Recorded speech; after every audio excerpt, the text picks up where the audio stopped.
Hello, how are you? Welcome to Mana Burn Media. Have you ever been in a commander game and just thought, why is this dragging on for so long? I just want to be done with this game. How are my opponents too incompetent to kill me? Do I have to do everything myself? Well, then you landed on the right commander deck tech. Today we're unlocking the true potential of Betor Kin to All, one of the new spirit dragons from the Tarkir Dragonstorm main set. It is a 5/7 for 5 mana in Abzan colors, and the most relevant part of its text box is that if in our end step we have a total combined toughness of 40 or greater amongst our creatures, each opponent loses half their life rounded up. I can already hear everyone saying 40 toughness, that's crazy, that's so hard to pull off. To that I say yes, it is, but we're running the Tree of Perdition and the Tree of Redemption to get us to 40 by turn 3 if we live in Magical Wonderland where we have a turn 1 Soul Ring and turn 2 Tree. But Commander is a 100 card format, so what do we do when we don't draw those exact 2 cards? Well, we turn the game into a nightmare for our opponents because we're running Axis of Mortality, Profane Transfusion, Reverse the Sands, and Soul Conduit. So basically, we're playing Life Swap. Reducing our life total has suddenly become our main strategy, so you should embrace the fact that life is a resource, because don't think for a second I won't go to 1 life just to draw a couple of extra cards. Speaking of, the main first category of this deck is called Suicidal, because we're running some of the most aggressive and impressive draw spells that Black can offer us, from Bolas' Citadel to bangers like Necro Dominance or Peer into the Abyss.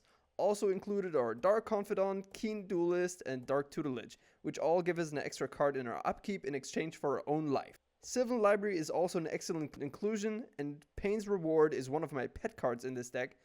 I can't wait to see opponents bidding more and more life, like the greedy people they are, just to draw 4 cards.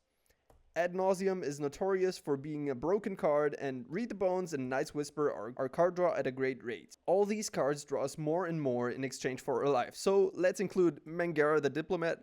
He's a 2/4 lifelink. See, we can surely gain all that life back with this guy, but seriously, he's a powerhouse that draws cards almost every turn. Protection Racket is a great way in the late game to draw us up to 3 extra cards each of our upkeeps, because our opponents aren't willing to pay life to keep those cards out of our hands anymore. Finally, we have Staff of Completion, which is an all-rounder in this deck. Honestly, it's truly impressive. If our opponents aren't willing to destroy the things that are slowly killing ourselves, well, then we can destroy them ourselves with this card. And it also adds mana, it proliferates, it draws cards, it does everything. It's ridiculous. And how does it do it? Well, you guessed it, in exchange for our own life. Well, cool. So now we have unlocked the secret of killing ourselves way too fast, but don't worry, the next section is called Don't Die. Well, we run cards like Platinum Angel, Cloudsteel Kirin, and Gideon of the Trials. All cards that read, we can't lose the game, our opponents can't win the game. Packed Weapon prevents us from dying to having 0 or less life. Enduring Angel puts our life to 3 the next time we would die, and then turns into a powerhouse of a creature that doubles our life total when we swing. You better believe that we'll try to flip that thing and then swap life with an opponent before taking full advantage of that line of text. Elderscale Worm is a creature that puts our life to 7 if it's lower, and prevents our opponents from knocking it down further than 7. Archon of Coronation prevents us from losing life to damage as long as we're the Monarch, and Stunning Reversal and Angelic's Grace are powerful one-time save effects for us. Now you're probably thinking about all the removal that runs around in Commander, so we have to protect our pieces. But seriously, isn't it a thrill to have your life and the win depend on a Platinum Angel sticking around while we are comfortably sitting at minus 14 life? Okay, you're right, we should be responsible and run some protection. Lightning Greaves is an all-star. Shalai gives us Planeswalkers and our team of creatures hexproof. Dragonlord Dramoka has lifelink, so you could say he's protecting us from ourselves, but really he prevents opponents from interacting when we go for a life swap. Same with Hope of Girapur. Selfless Glyph Weaver is another pet card of mine in the deck. We can exile it to give our creatures indestructible until end of turn, and on the backside it is Deadly Vanity, a 8 mana board wipe that can keep our Platinum Angel alive, while killing all other creatures and planeswalkers in play. Finally, Inkshield is just a ridiculous fog turned into a win con. You might have noticed that we have a lot of pieces to assemble here, so while we are having the time of our lives, we might need something else to ensure us victory. I call this category meme to win. Triskaidekaphobia, I don't know if that's the name of the card. Honestly, that name is kind of hard. All the names are hard. I'm talking way too fast, but I'm gonna ignore this. Goes together with a Tree of Perdition. It kills a player if he's at exactly 13 life, and then we can have the whole table gain 1 life or drain them for 1. Near-death experience. Well, we win the game if we're at 1 life in our upkeep. That seems pretty good.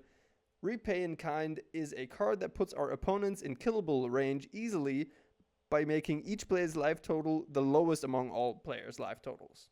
And finally, Approach of the Second Sun, probably the most easy way to win in this deck.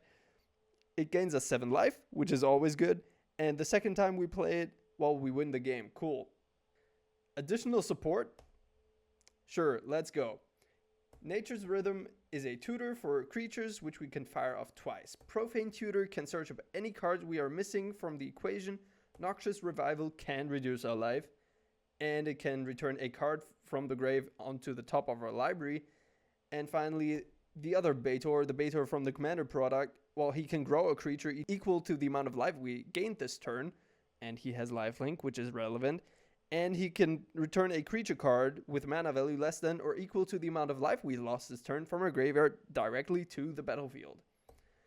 This deck is running a pretty high mana cost, so ramp is pretty essential to keep up. Honestly, Beledros with a Bloom is probably the best ramp card in this deck. I can already hear you screaming and type in the comments, well, this card is 7 mana, this is ridiculous, this is not called ramp. I call this ramp. It's pay 10 life to untap all lands you control. It's probably the best thing you can do in this deck. Honestly, the card is ridiculous. You should run it in almost any deck that can run it. Same thing is true for Culling Ritual. It's a mini board wipe and it gains you a lot of mana. It's a ritual, it's good. We are running classics like Faber Elder, Monologue Tags, Dark Ritual, just because turn 1 Dark Ritual into Necro Dominance into drawing 39 cards and being at 1 life. That sounds pretty good to me.